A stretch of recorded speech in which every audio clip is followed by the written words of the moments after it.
Assalomu alaykum rahmatullohi va barakatuh.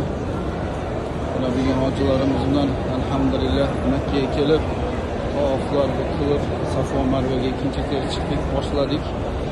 O'zi guruhimizda bir hoji akamiz kelgan, yoshlari 94 da.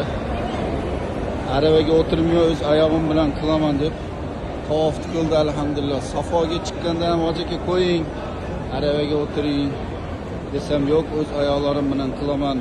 94 ga kirgan hoji akamiz mana shu bo'ladi mana. Maşallah. Assalomu alaykum.